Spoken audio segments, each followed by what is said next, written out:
the covenant or the vows that they made to the covenant that God gave them, and that was this right here: God's a God of holiness.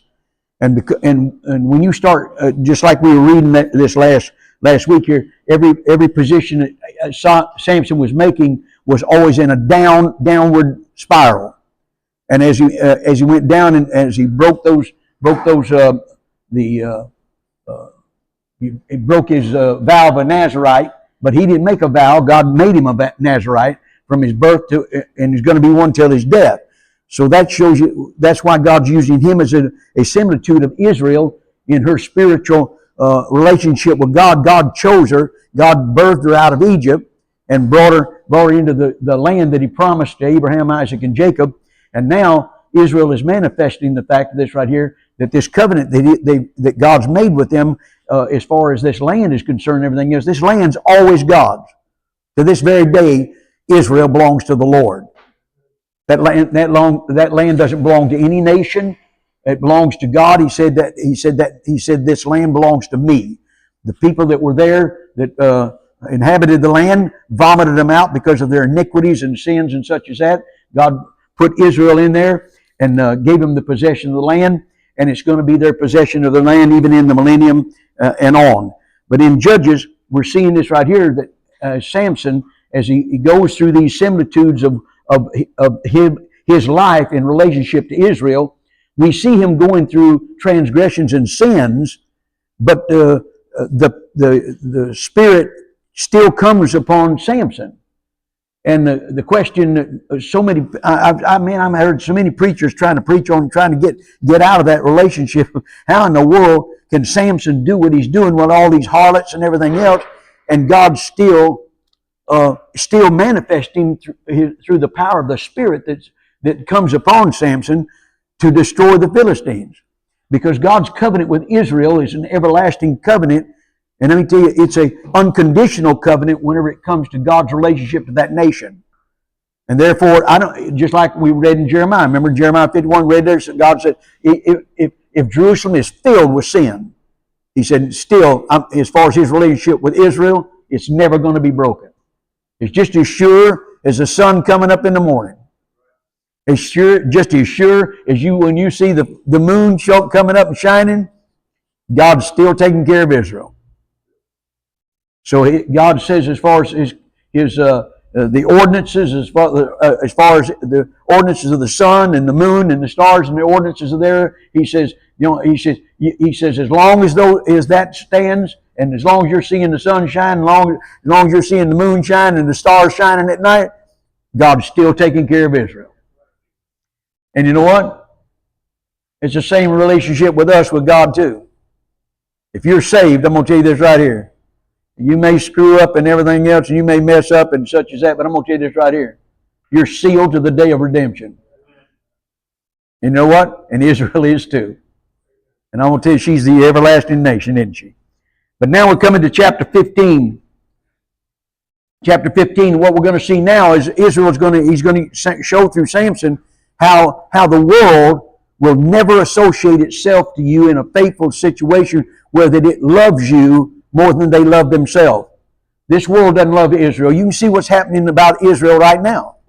You can see the world departing away from Israel on a day by day, month by month, year by year basis. America is becoming, even though you got Donald Trump that's standing for Israel and such as that and everything else, I'm going to tell you this right here. They're going to vote a socialist in to New York. You know what they said? I heard them say today. I was looking at the thing about was that guy going to drop out so that they could get somebody to run against that communist a guy in New York and everything else, and he's not going to drop. He's already said he's not going to drop out and everything else. So they're going to lose it if he don't drop out.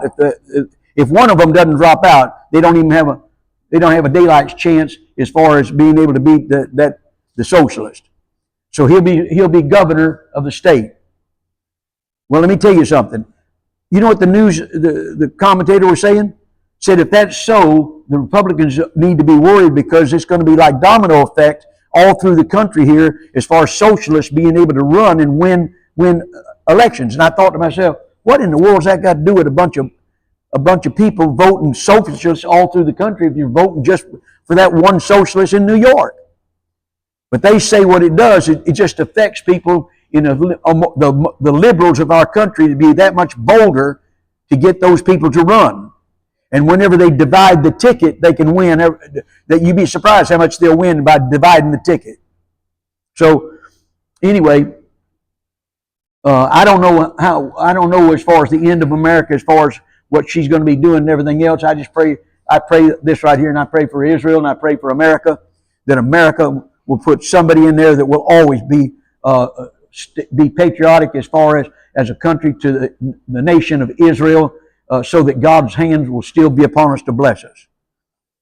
And main thing of it is also to keep the gospel of Jesus Christ where it has free course in our country. In Judges chapter 15, you're going to see the betrayal of the world. That Bible says, love not the world, nor the things in the world. You understand? Because I'm going to tell you something. If any man love the world, the love of the Father is not in him.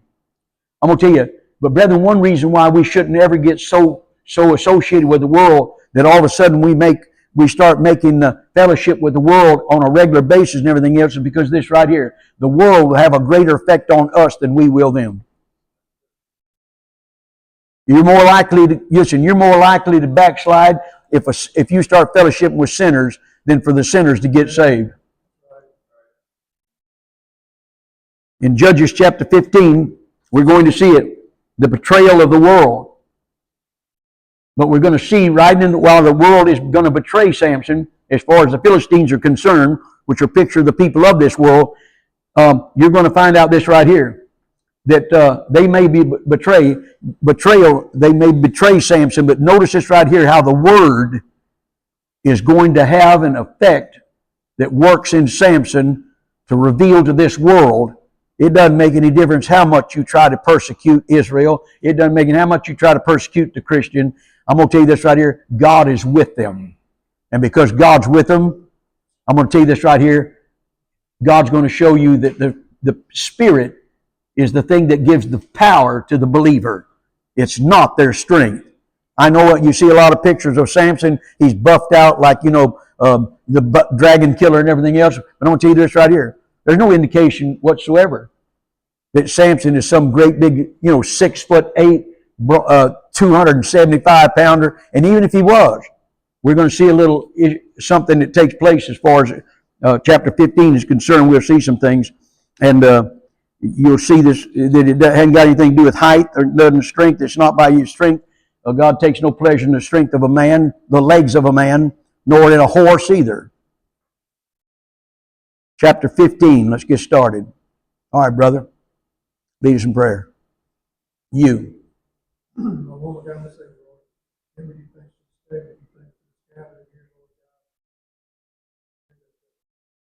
Upon the teaching here, Lord God, that already had partly a very good class on Yeah, we know what I pray.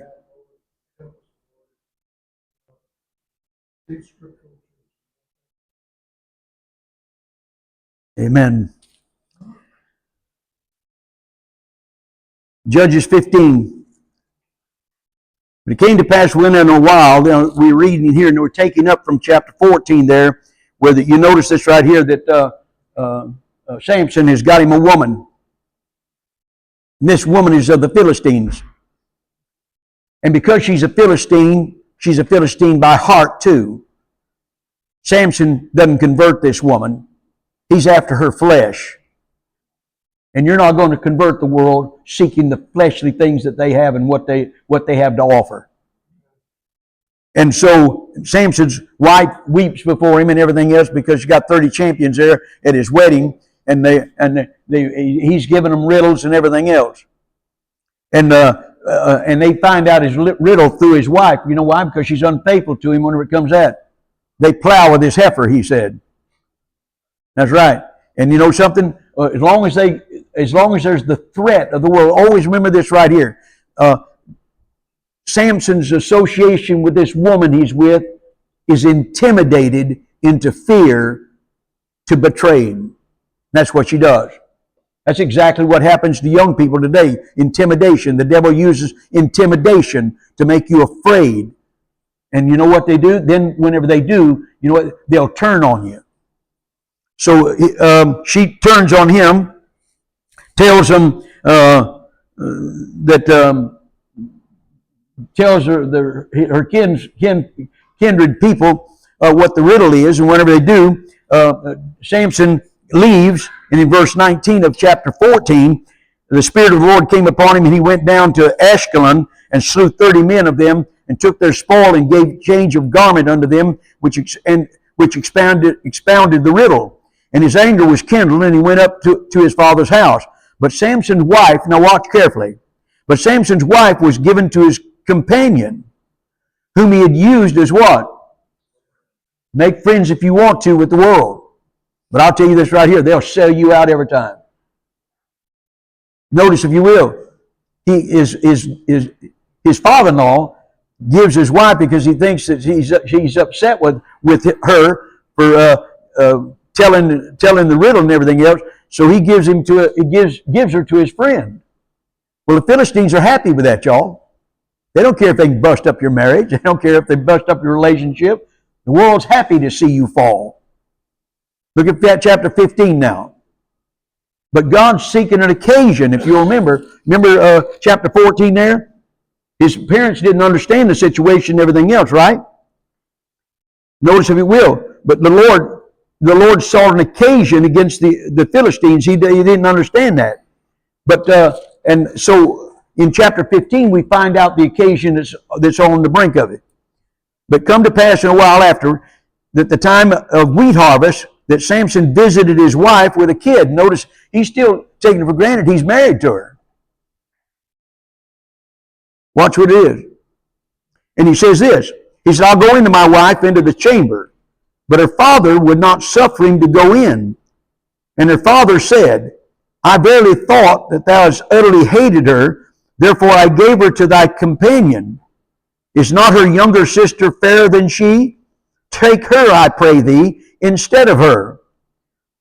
Kind of reminds you of another person who did something like that. Don't you remember that? I think David labored for Michal. Well, I mean, look at the promise of Saul. Saul promised David. He promised David that if he'd be a champion on his side against the Philistines in Saul's time, that he would give him his oldest daughter to David. Remember that? But when it came time for David to be made his son-in-law by the older daughter, she was given to somebody else. You can be rest assured it had to be a closer friend to Saul than David was at the time, because Saul is becoming so envious of David, he's not about to give him the honor of the first daughter. So you know what he does? He said, I'll give you Michal. You know what? But he said about her? He said, she'll be a snare to him. I'll give you my younger daughter. She loved David. She said she loved David. Well, he said, okay, I'll give her to her. He said, the only thing I'm going to ask for you is just, as far as, don't worry about giving me money for a dowry, because in those days, you know, the fella's going to marry your daughter and everything else. He gives presents to the mom and the daddy and everything else, and such. That has a big whoop to do as far as the marriage is concerned, last a week and such as that. And also, he's not, don't worry about a dowry and everything else. He said, the only thing I'm going to ask of you so that I can be avenged upon my enemies is just give me 200 foreskins of the 100 foreskins of the Philistines. Just give me 100 foreskins. You know what? That'd be almost sudden death, wouldn't it? I mean, what do you do? Yeah, can I help you? Yeah, if you don't mind, I come by. I'd like to talk to your husband. Okay. Yeah, what do you need? What do you need, little guy? I want to get married and everything. Yes, my father-in-law was just asking for 100 foreskins of y'all. You know what he said? I know what the fella said right then, over my dead body. You know what David does? He conjures up 200 foreskins of the Philistine. So he gives her Michal, right?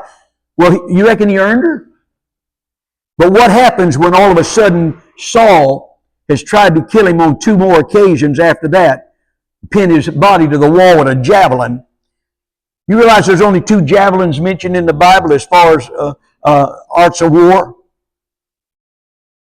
One of them was for Saul, for David, and the other was who? You remember who he was? Remember when Israel got messed up as far as after Balak tried to get Balaam to curse the children of Israel and everything else, and Balaam taught Balak what to do to get it, instead of them destroying Israel, he was going to get God to destroy Israel. He said, how you do that? Revelation tells us that Balaam taught Balak, this right here, to take the women of Moab, let them come into the men of Israel, and they started fornicating with them. And remember that? And then Cusa, what it was, one of the princesses of Moab, came in sight, right in the open sight of those that were mourning at the tabernacle there. And Phinehas took a javelin in his hand, got up from the congregation, walked into the tent where this guy had just taken this princess with him in there to fornicate with her in the open sight of all the Israelites that were praying for God to show mercy to Israel. And he took the javelin and he jammed it through both their belly, or through her belly. So, and the Lord said this right concerning Phinehas, this right here. He said, because of that, his righteousness would remain from every generation, because of his zeal for the Lord. Well, when David's chased from the kingdom, and he has to go out, and all of a sudden Saul starts hunting him on the mountains and everything. But you know what he did? He gave Michal to Phalti. Gave her, and let her marry another man when she was married to David. Let me tell you something. The world doesn't care anything about the vows that you have and the love that you have. They'll break your heart as soon as they can. Judges 15. He said, take her instead. And Samson said concerning them, now shall I be more blameless than the Philistines, though I do them a displeasure. Notice he does, because the Philistines allowed this lewdness to take place, and allowed his father to take his wife away from him when he was married to her. He's going to avenge himself from them. And Samson went and caught 300 foxes. Well, there's a lot of things in my mind kind of get to really turning me. And I'm just wondering, how in the world that guy catch 300 foxes? But anyway, he captures them alive, y'all. He traps them. He traps 300 foxes. I don't know how long it took him, but anyway, and took firebrands. You know what a firebrand is this right here. It's a piece of wood. It's like fat lightered. You know what fat lightered is? How many of you don't know what fat lightered is? Fat lightered is pine, a pine tree, whenever lightning strikes it and everything else, and all the outside of the pine tree dies because of the lightning, but the center of it, the sap just goes right to the center of the tree. And when it does, it gets into a solid form.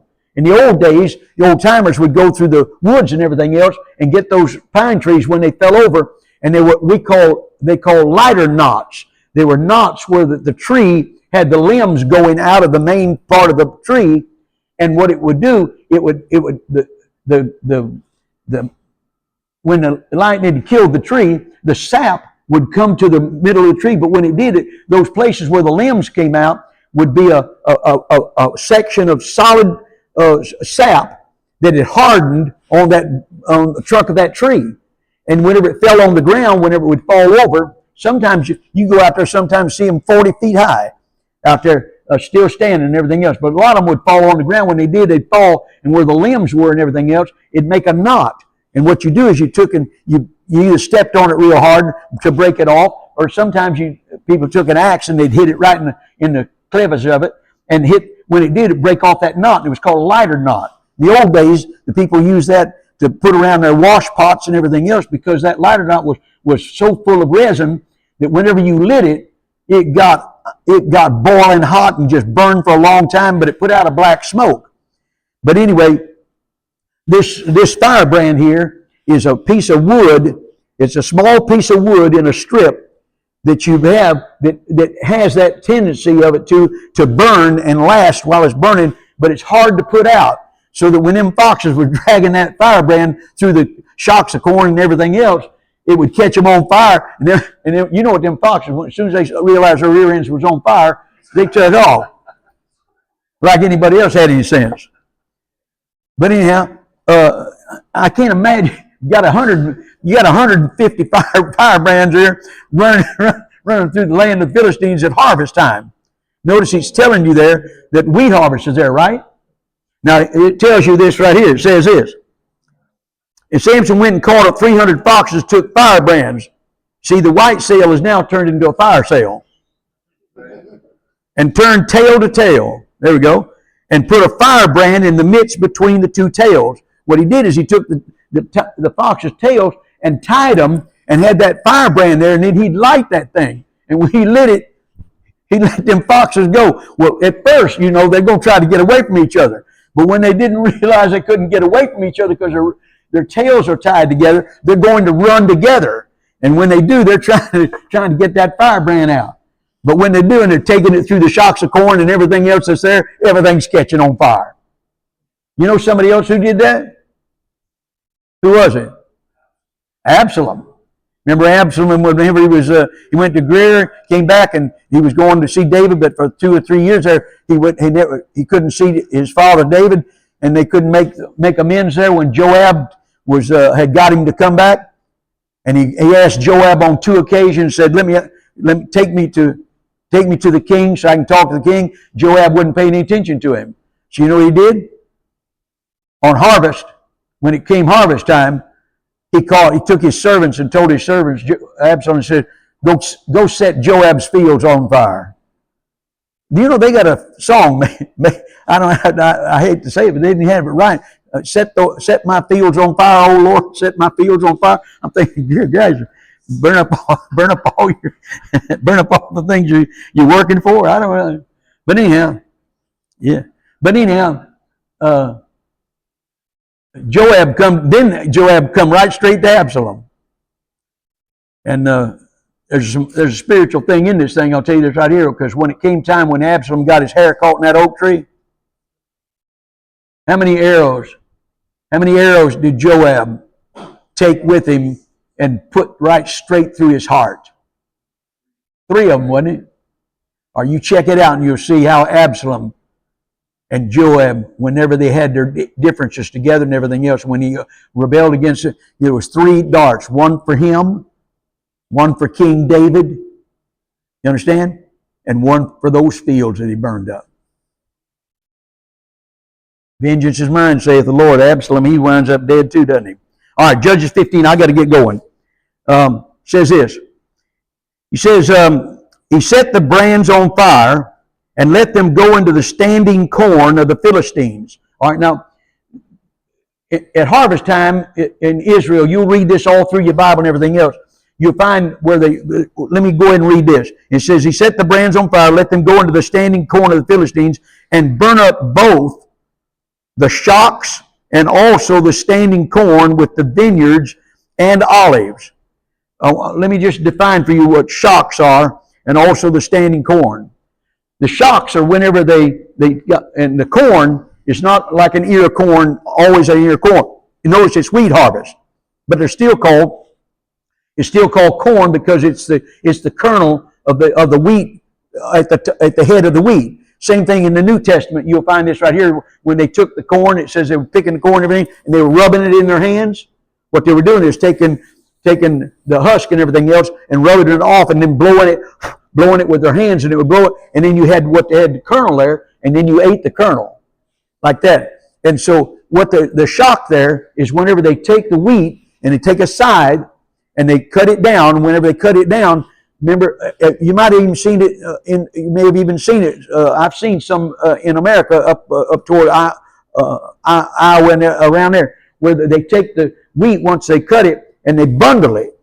And what they do is they tie it in the middle, and it looks like kind of like a teepee, like this, right? And then you got all your wheat up there in the field while they're harvesting. And what they're doing is they're drying it. They're letting the sun come out and dry the kernels. so that when they bring it in, remember they talk about threshing the wheat? They bring it into the barns and such as that, or places they're going to do it. And what they do is they take that shock and then break it in smaller bundles, and then they beat it like this right here. And then what they do is then they take they call it willowing and windowing. And what they do is then they take fans and they fan it and let the husk and such as that blow out and everything else, and they gather up the corn. Well, here what they're doing is they're partially harvested, and some of it's not been harvested. Some of it's still on the stalk, and that's what you're seeing here. That you see them where they gathered the wheat together in their bundles, and then you got some that's still being harvested. So it shows you it's right in the heart of harvest time. That's why these Philistines are so upset, because now Samson's burning up their harvest. And I'm going to tell you, that meant their livelihood through all winter time. So in Judges 15, he said, both the shocks and also the standing corn with the vineyards and olives. These foxes, they're trying to get that piece of wood out. And so I'm telling you, they're running all over the place, man. And can you imagine trying to catch two foxes with their tails on fire? It was hard enough to catch one fox, I bet you. But man, I'm telling you right now, and you sure ain't gonna pick up no fox with his tail on fire, I'll tell you. Anyway, so they're going through the vineyards and the olives. And then the Philistines said, "Who hath done this?" And they answered, "Samson, the son-in-law of the Temanite, because he hath taken his wife and given her to his companion, and the Philistines came up and burnt her and her father with fire." You burn up our fields, we'll burn you up. And that's what they've done. Now, in most cases, this would pacify vengeance. But the reason it doesn't pacify Samson's vengeance is because in the first place, the Philistines should have reproved his father-in-law because he had already been married to Samson. And Samson was still in the area. Because where Samson lives is right next door to the Philistines themselves. Then the Philistines said, "Who had done this?" And he says, and they burn them with fire. And Samson said unto them, "Though you have done this," in other words, though you've judged my father-in-law and my wife for doing what they did to me. He said this right here. "Though you've done this, yet will I avenge of you, and after that I will cease." Your desire to rectify things and rectify my wrath is not good enough because you allowed it in the first place. And he smote them hip and thigh with a great slaughter.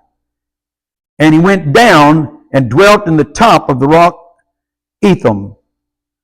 Now the rock Etham means a place of ravenous creatures. Then the Philistines went up and pitched in Judah. Why? Because Judah is the principal tribe.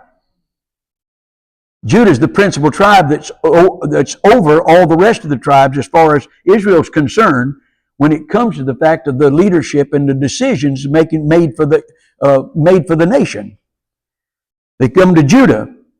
And he says, and spread themselves in Lehi. Now Lehi means jawbone.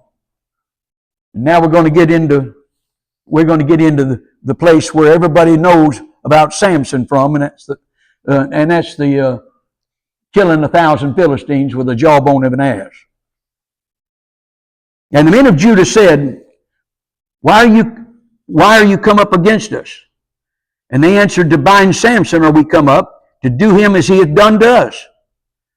Then 3,000 men of Judah went to the top of the rock Etham and said to Samson, "Knowest thou not that the Philistines are rulers over us? What is this that thou hast done unto us?" And he said unto them, "As they've done to me, so have I done to them." What did they say? Didn't he just get through saying, "We're going to do to Samson what he did to us"? He says, "I didn't do anything else but what they did to me." They said unto him, We're come down to bind thee. Boy, isn't everybody. That we may deliver thee into the hand of the Philistines. And Samson said unto them, Swear unto me that you will not fall upon me yourselves. They spake unto him, saying, No, but we will bind thee fast, and deliver thee unto their hand. But surely we will not kill thee. And they bound him with 2 new cords, and brought him up from the rock. And when he came to Lehi, so they bring him down, here's 3,000 men of Judah, bringing one man with 2 new ropes tied to him. But they don't realize that they're the representation of a man that is going to represent the whole nation as a whole, as one man. We'll bind thee fast. Yeah. But surely we will not kill thee. They bound him with 2 new cords and brought him up from the rock. And when he came unto Lehi, notice if you will, where are the 3,000 men?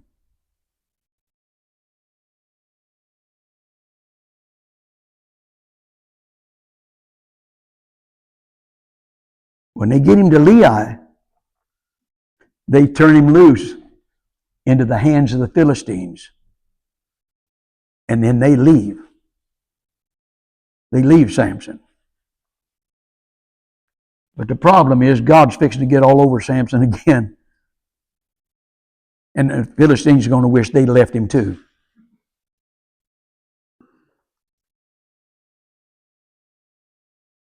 And when he came to Lehi, the Philistines shouted against him. Oh, I'd like to have been able to see it. And the Spirit of the Lord came mightily upon him. And the cords that were upon his arms became as flax. You know what flax is? Flax is a rope. It makes ropes and everything else, but it's made out of fibers of plants.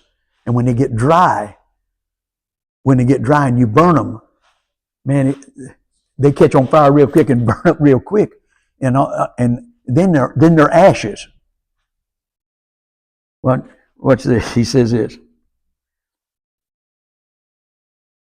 The Spirit of the Lord came mightily upon him, and the cords that were upon his arms came as flax that was burnt with fire, and his bands loosed from off his hands.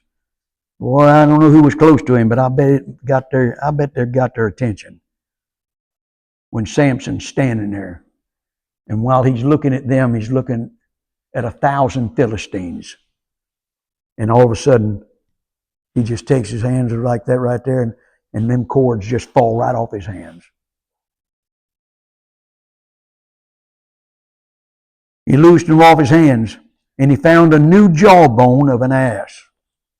Now, I realize there's a lot of controversy over this, about the jawbone of an ass and Samson killing the Philistines. Notice it says new jawbone. It isn't dry, and it's not brittle. It's new in the sense of this right here. Whenever they took an ass that died, they took it to the wilderness, and if you notice, the ravenous birds, just like this right here, ravenous birds would eat the carcass, and that meant everything on the head and everything else. And then what happened would the bones then would start separating because of the sun. But here is the head of the ass there, and his jaw is evidently opened up and everything else, and now it's separated itself. And I guess the birds and everything else, ravenous birds or animals, and you see the animals also would eat the bones of the animals that the ravenous birds didn't eat. They would take the bones themselves, just like squirrels do out there in the woods and such as that, to antlers and things like that. They would so it was his jaw was separated. But he had not been there, he'd been on there long enough there to be bones. But he says it's a new jawbone, so it's not something that's been set there bleached by the sun and gotten brittle. It still has the strength of that jawbone as far as a dead animal in it. And it's very noteworthy because this right here. It's really a picture of the Word of God in the mouth that God's going to use to show Israel this right here. That His Word is just as true and powerful as it was when He gave it in the beginning. And it will be the thing, if you'll notice this right here, look at the Word as far as it concerned. Look at Joshua 23.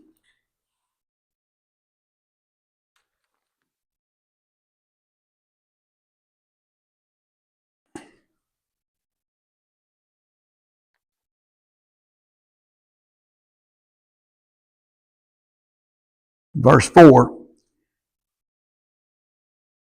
Behold, I have divided unto you by lot these nations that remain to be an inheritance for your tribes from Jordan with all the nations that I've cut off, even unto the great sea westward. And the Lord your God shall expel them from before you and drive them out of your sight, and ye shall possess their land as the Lord your God hath promised unto you. Be ye therefore very courageous, and keep and do all that is written, notice the word, written in the book of the law of Moses, that you turn not aside therefrom to the right hand or the left, that you come not among these nations, these that remain among you, neither make mention of the name of their gods, nor cause to swear by them, neither serve them, nor bow yourselves unto them, but cleave unto the Lord your God, as you have done unto this day. For the Lord hath driven out from before you great nations and strong. But as for you, no man hath been able to stand before you unto this day. One man of you shall do what? How many? For the Lord your God is He that fighteth for you, as He hath promised you. Take good heed therefore unto yourselves, that ye love the Lord your God. Else if you do in any wise go back, and cleave unto the remnant of these nations, even these that remain among you, and shall make marriages with them, and go in unto them, and they to you, know for certainty that the Lord your God will no more drive out any of these nations before you, but they shall be snares and traps unto you, and scourges in your sides, thorns in your eyes, until ye perish from off the good land which the Lord your God hath given you. So in Judges chapter 15, Samson is there, and he sees the jawbone of that ass laying on the ground. And when he does, he reaches for it and gets that new jawbone. That jawbone signifies in this right here, because Lehi means the jawbone. And it shows you this right here, even though I know the typology as far as the ass is concerned, but it's the manifestation of an animal that had remember when the firstborn was born in Israel? You had to offer a lamb up for that firstborn son that opened the matrix, right? He said that also about the ass. That when he was born, you either gave an offering of a lamb for the newborn ass, or you broke his neck. Right? So in other words, it's a symbol of this right here, not to bring up that which is rebellious and known to be rebellious or stubborn. You're a stubborn and stiff-necked people is what God kept telling them over and over and over. So here in Judges 15, the typology comes in this right here. He grabs the jawbone of that ass, which is the mouth part of the ass itself. And he says this, and Samson says this, he put forth his hand, took it, and slew 1,000 men therewith. All right? It's a type of the word in the hands of a stubborn and stiff-necked people, but they're a chosen people. And it says, and Samson said, with the jawbone of an ass, heaps upon heaps, with the jawbone of ass, have I slain 1,000 men. And it came to pass, when he had made an end of speaking, notice this man's a one-man war machine. Joshua said, one of you will chase 1,000. Here's this one man he's not just chasing 1,000, he's killing 1,000. Got 4 more minutes. And he cast away the jawbone out of his hand and called that place Ramah-Lehi. But notice this right here. He needs that jawbone. And it's typifying that word and the power of the Spirit of God that came on him to slay those Philistines. He needs it. For what? He cast it away. But guess what? Now all of a sudden it says, and he was sore athirst, and called on the Lord, and said, Thou hast given this great deliverance unto the hand of thy servant. Notice he's referring to the Lord and saying, I'm your servant, Lord. I'm doing what you sent me to do here. And now watch what he says, and now shall I die for thirst and fall into the hands of the uncircumcised? But God clave a hollow place that was in the jaw, and there came out, notice he says, there came water thereout, and when he had drunk, his spirit came again, and he revived. Wherefore he called the name thereof En-hakkore, which is in Lehi unto this day. You know what it's called? In Hebrew that means the caller's spring. You call on God and he'll give you that and quench your thirst after the battle's over and everything else. Notice this right here. God clave a hollow in that jawbone to show him right here. Israel needs to get back, quit rebelling against God and the covenant God's made with them and the commandments God gave them with being associated with these Philistine worldly people and marrying with them and then such as that. And he said this right here, because let me tell you, your source of your thirst that you need is right there in that same, it's in you already. God clave the hollow and he made water come out of it. It's a manifestation of the water of the Word that quenches the spiritual spirit of the man that's subject to the commandments of God. Samson, like other great men, had the rude materials of life, but their actions are but their actions are far purer and nobler than these they conquered. It cannot make you spiritual men because their hearts aren't purged of sin nor set on God.